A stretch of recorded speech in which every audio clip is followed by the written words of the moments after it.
Hello everyone, welcome back to my channel. ಯಾವುದೇ ರೀತಿ ಕಬಾಬ್ ಪೌಡ್ರನ್ನ ಬಳಸದೆ ಒಂದ್ಸಲಿ ಮನೆಯಲ್ಲಿ ಈ ರೀತಿ ಮಸಾಲೆನ ರುಬ್ಕೊಂಡು ಒಂದ್ಸಲಿ ಟ್ರೈ ಮಾಡಿ ನೋಡಿ. ಕಬಾಬ್ ಅಂತೂ ತುಂಬ ಚೆನ್ನಾಗಿ ಬರುತ್ತೆ. ಖಂಡಿತ ಈ ರೆಸಿಪಿ ನಿಮ್ಗೆ ಇಷ್ಟ ಆಗುತ್ತೆ ಅನ್ಕೋತೀನಿ.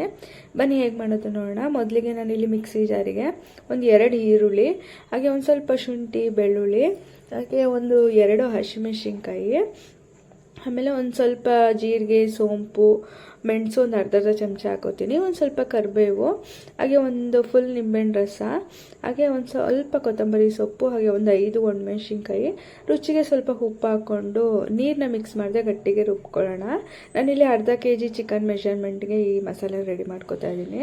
ಹಾಗೆ ಇಲ್ಲಿ ಚಿಕನ್ನ ಕೂಡ ತೊಳೆದಿಟ್ಕೊಂಡಿದ್ದೀನಿ. ಅದಕ್ಕೆ ರುಬ್ಬಿಟ್ಕೊಂಡಿರೋಂಥ ಮಸಾಲೆ, ಹಾಗೆ ಒಂದು ಮೊಟ್ಟೆ, ಒಂದು 2 ಸ್ಪೂನು ಕಾರ್ನ್ಫ್ಲೋರ್ನ ಕೂಡ ಹಾಕ್ಕೊಂಡು 1 ಸ್ಪೂನ್ ಚಿಲ್ಲಿ ಪೌಡರ್, ನೀವು ಬೇಕಾದ್ರೆ ಕಾಶ್ಮೀರಿ ರೆಡ್ ಚಿಲ್ಲಿ ಪೌಡರ್ನ ಹಾಕೊಬೋದು, ಹಾಕ್ಕೊಂಡು ಚೆನ್ನಾಗಿ ಮಿಕ್ಸ್ ಮಾಡ್ಕೊಳ್ಳೋಣ.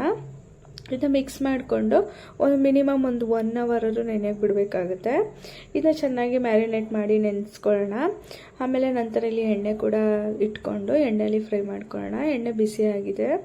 ಎಣ್ಣೆಗೆ ಈ ರೀತಿ ಒಂದೊಂದನ್ನೇ ಹಾಕಿ ಲೋ ಫ್ಲೇಮ್ನಲ್ಲಿ ಚೆನ್ನಾಗಿ ಫ್ರೈ ಮಾಡಿಕೊಂಡು ತೊಗೊಂಡ್ರೆ ಕಬಾಬ್ ರೆಡಿ ಆಯಿತು. ಹಾಗೆ ಮಿಸ್ ಮಾಡದೆ ಒಂದ್ಸಲಿ ಈ ರೆಸಿಪಿನ ಟ್ರೈ ಮಾಡಿ ನೋಡಿ. ಖಂಡಿತ ಈ ವಿಡಿಯೋ ನಿಮ್ಗೆ ಇಷ್ಟ ಆಗುತ್ತೆ ಅನ್ಕೋತೀನಿ. ಹಾಗೆ ನೆಕ್ಸ್ಟ್ ವಿಡಿಯೋದಲ್ಲಿ ಸಿಗ್ತೀನಿ ನಾನು. ಇನ್ನು ನನ್ನ ಚಾನಲ್ ಸಬ್ಸ್ಕ್ರೈಬ್ ಮಾಡ್ಕೊಂಡಿದ್ದಾನೆ, ಪ್ಲೀಸ್ ಸಬ್ಸ್ಕ್ರೈಬ್ ಮಾಡ್ಕೊಂಡು ವಿಡಿಯೋಸ್ನ ನೋಡಿ ಆಯಿತಾ. Thank you.